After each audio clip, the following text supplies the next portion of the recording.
Governor wa jimbo letu la Mombasa, Governor Ali Hassan Joho,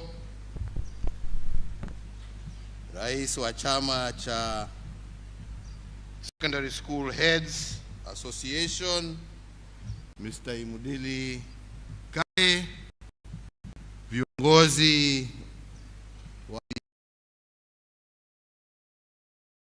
elimu,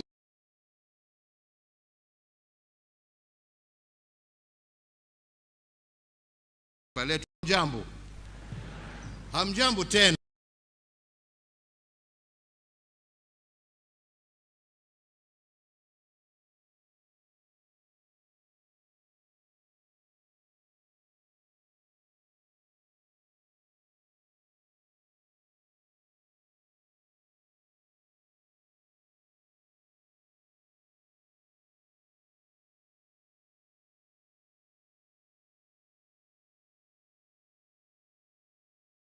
Wakati unafunga, ukiwa unafunga na unaangalia wengine hiyo maombi yako inaenda direct. Kwa hivyo chunga hii watu jameni, unasikia hii sauti yao bado iko chini. Labda ni njaa ndugu yangu. Walimu oye! Asanteni sana. Let me say that it is great to see you all again today, and I'm pleased, really, after a 2-year break due to the COVID-19 pandemic, we can finally once again meet in person. All of us, our education fraternity, the whole country, has experienced widespread disruption in our lives during the last 2 years. And I am aware of the fact that even amongst this forum, you too have lost some of your members to the unfortunate coronavirus. I take this opportunity on my own behalf, on behalf of the government and people of Kenya, to convey to you all our heartfelt condolences, and to the families of members of this association, and in honor of all those from this association and the many other Kenyans who lost their lives during these 2 years of pandemic, I request all of you to be upstanding so that we can observe a 1 minute of silence in their honor today.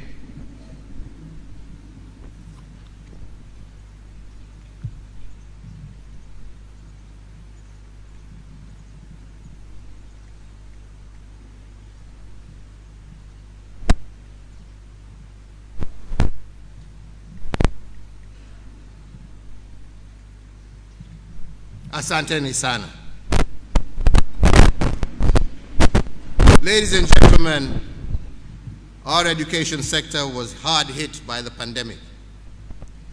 Indeed, between March of 2020 and January of 2021, when our schools remained closed, the education process was disrupted, affecting about 17 million of our learners.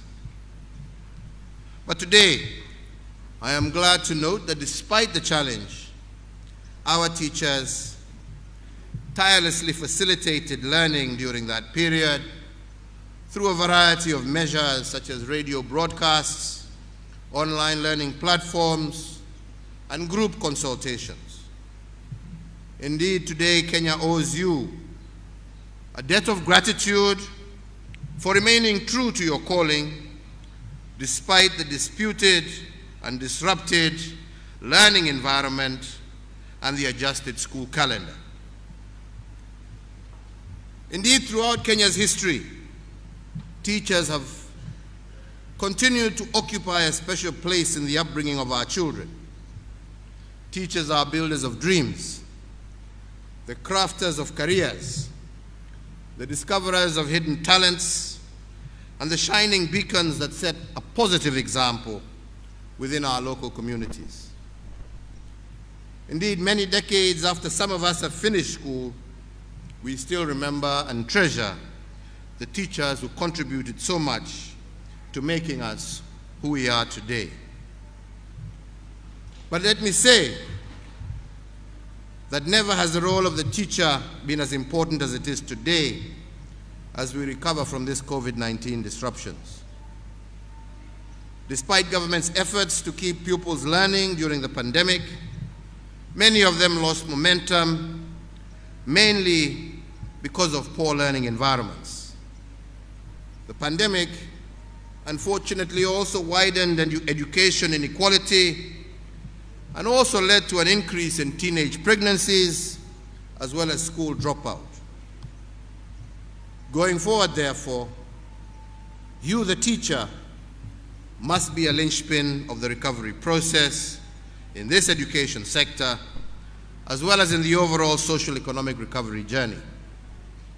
We are counting on you, our teachers, to help our learners recover the learning losses incurred during the pandemic and to ensure that all those who have dropped out get back to school, rebuild momentum on the education sector reforms that stalled during the pandemic, and more importantly, build on lessons learned during the pandemic to make our education sector that much more resilient.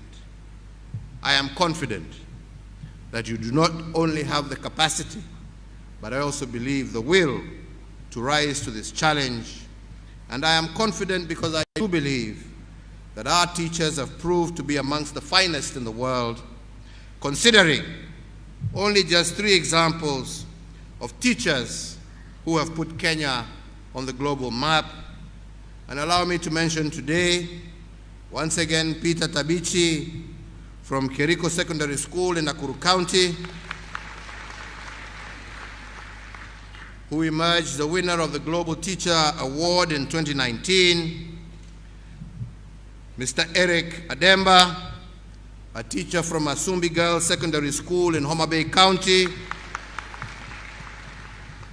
who emerged the Continental Teacher of the Year in 2019, and the award organized by the African Union, while Jane Kimiti, the Chief Principal of Othaya Girls in Nyeri County, also scooped the same award in the year 2020. Tunawapongeza. This is just an example of the hard work that you head teachers put into ensuring the future of our children. So, ladies and gentlemen, today we note that the theme of this conference is re-examining our future together, a new era of education in Kenya. And I do believe that this is an appropriate theme because we are indeed at an inflection point, and we need to ensure that we do not lose the gains of the last 60 years. At the same time, the pandemic has also created opportunities for us to reimagine our education system and to transform it to meet future challenges. As we engage on the future of education, let us take a moment also to recall where we have come from. I am indeed proud of the gains that we have made in broadening access, especially in secondary education. Enrollment in our secondary schools has more than doubled, increasing from 1.3 million in the year 2008 to nearly 3.6 million in 2022. The 100% transition policy has ensured that all our learners who sit the KCPE examination obtain a place in a secondary school, and this has been a huge success. Since 2018, more than 90% of those who sat the KCPE transitioned to a secondary school. And it is notable that since day secondary education is free, over 70% of them are enrolled in our day schools.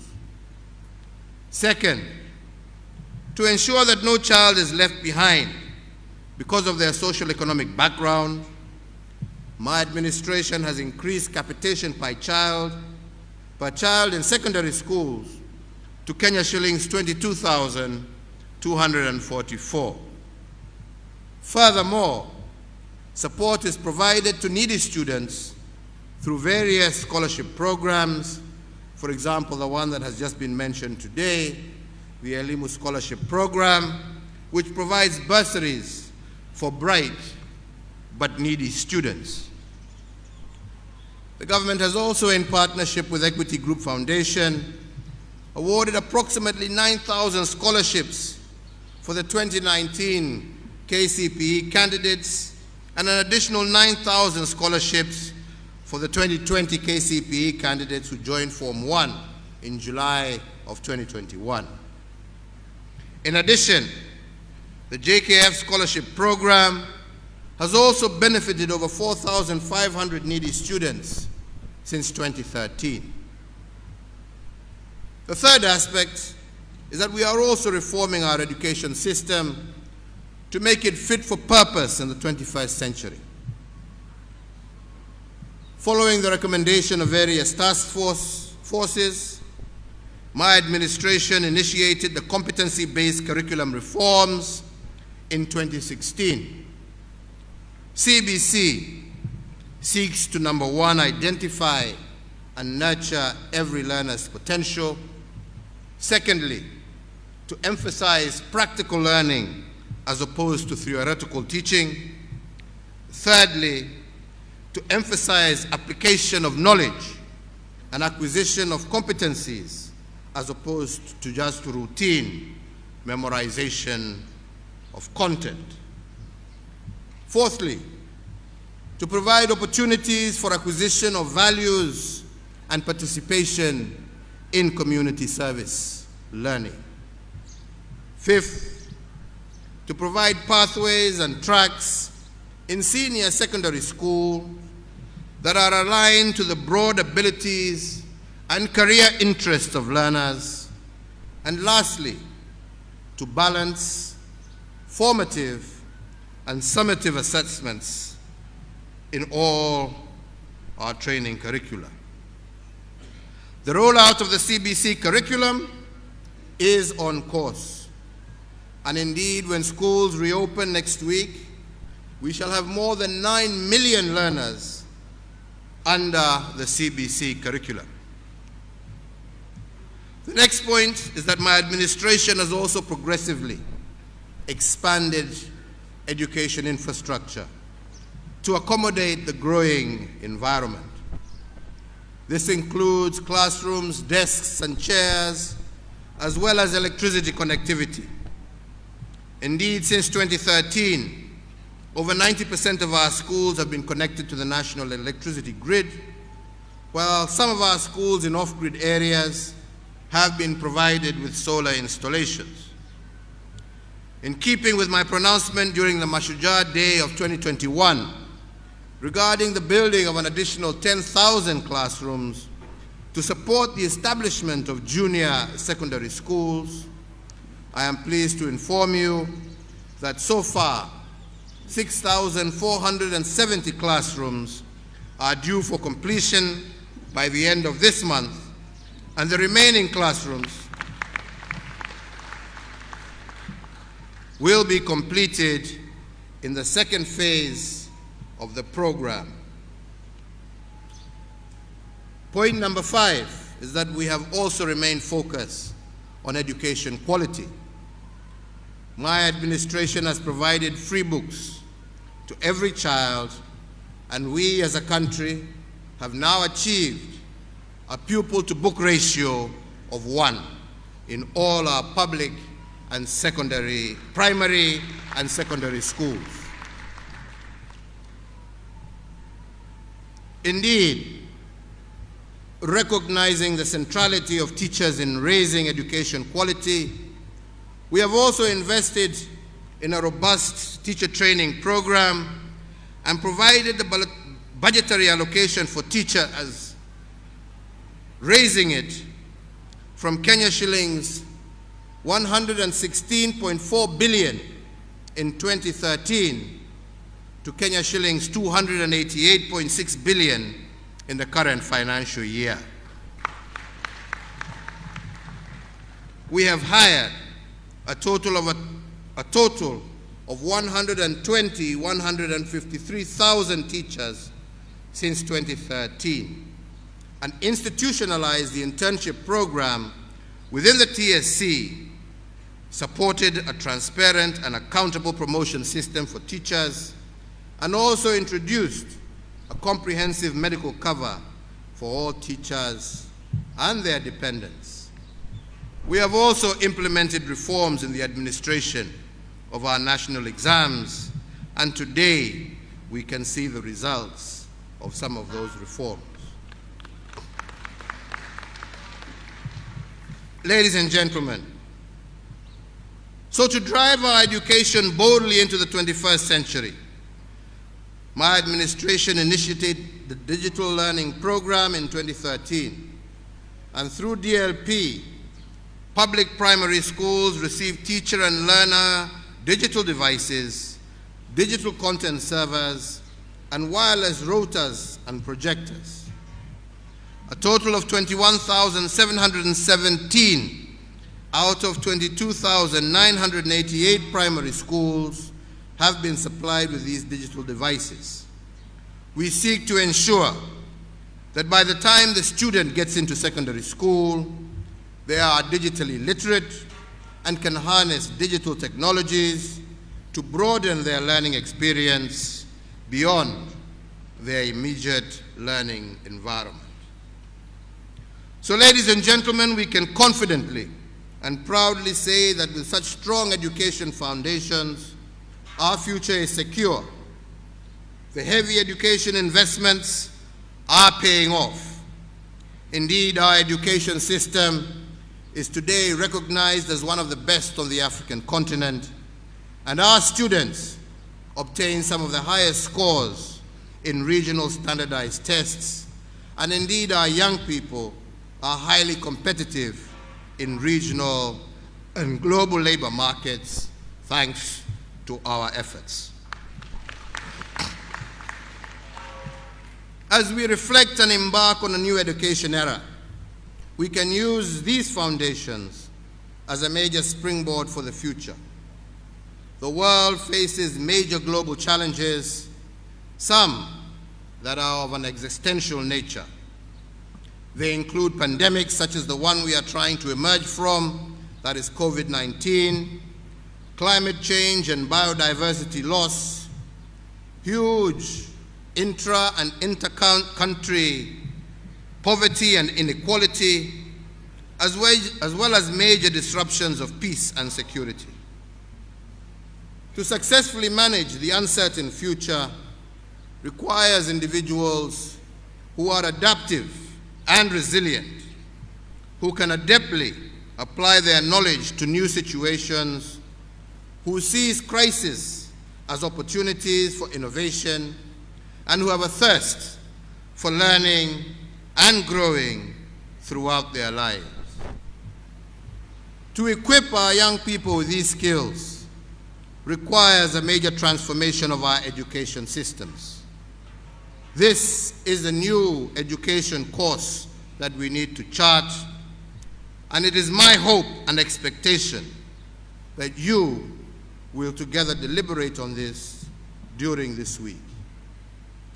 As I conclude my remarks, I want to once again reiterate that my administration recognizes the important role that teachers play in advancing our development agenda.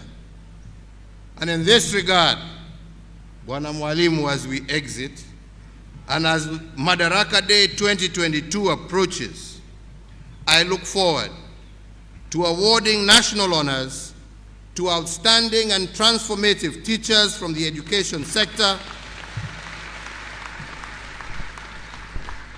those who have distinguished themselves through superlative services to Kenya, and I therefore, through you, Bwana Chair, invite you to forward to the National Honors and Awards Committee, through the Cabinet Secretary for Education, suitable nominees for national honors and awards that will represent the very best of education in Kenya.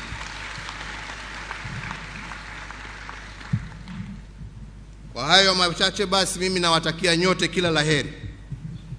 Tumefanya sisi kulingana na uwezo wetu. Haja yetu ni kuhakikisha ya kwamba tumeweka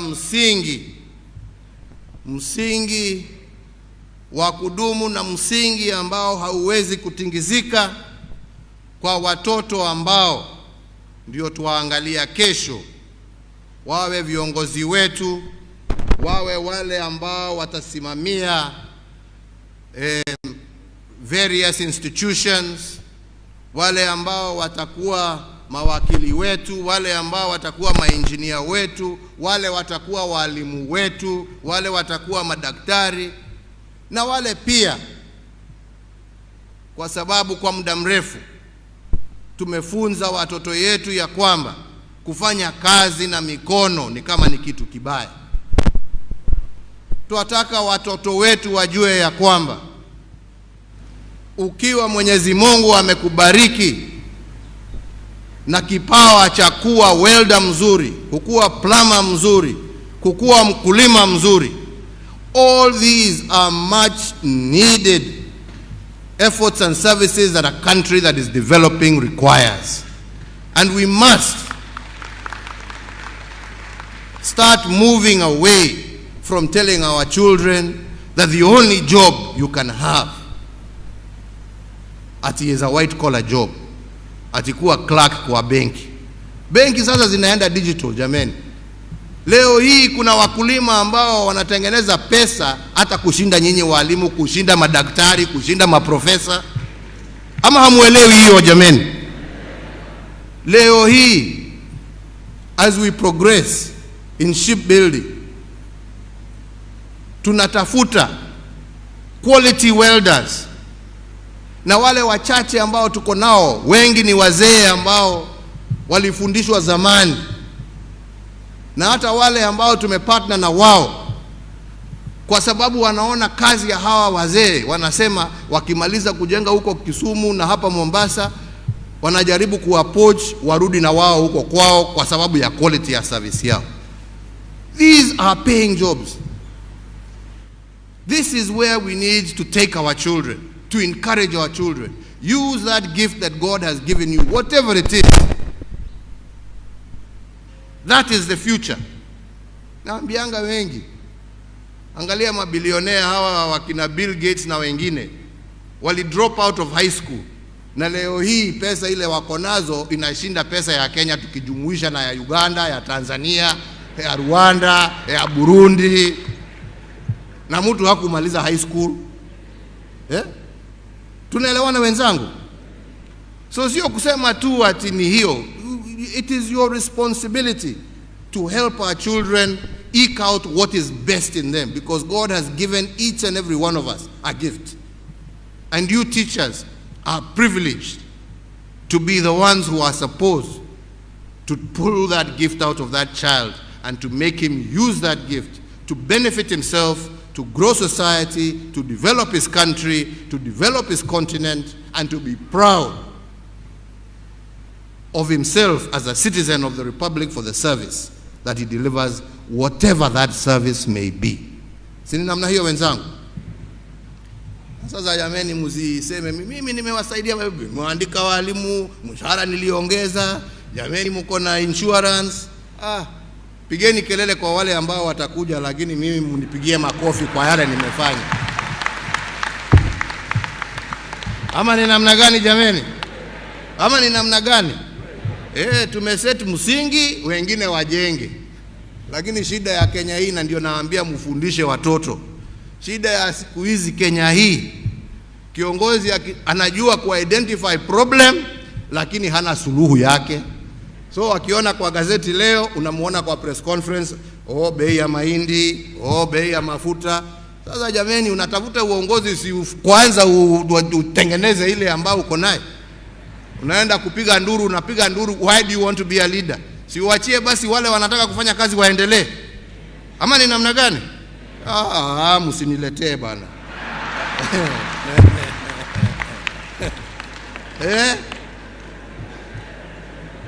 This country needs problem solvers, not problem talkers. Kuongea unaongea pale kwa soko, unalia. Sasa mwananchi anakuangalia anasema, sasa unataka mimi nifanye namna gani?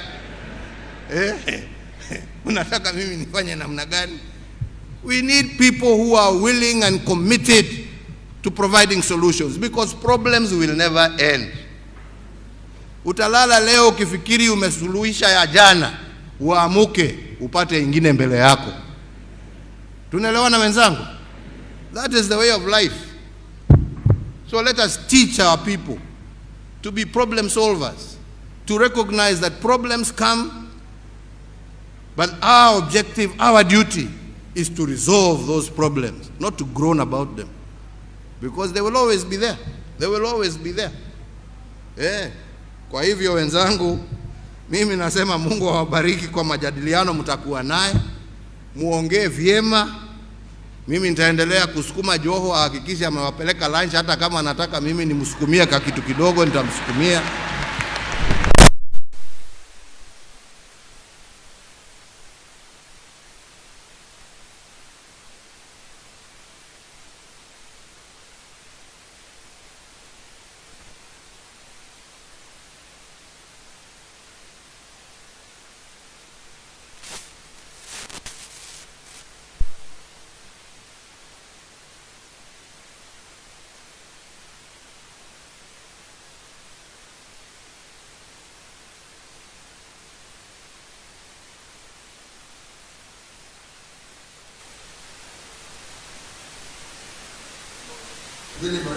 Mungu awabariki, Mungu awalinde, na Mungu alinde taifa letu la Kenya. Asante sana.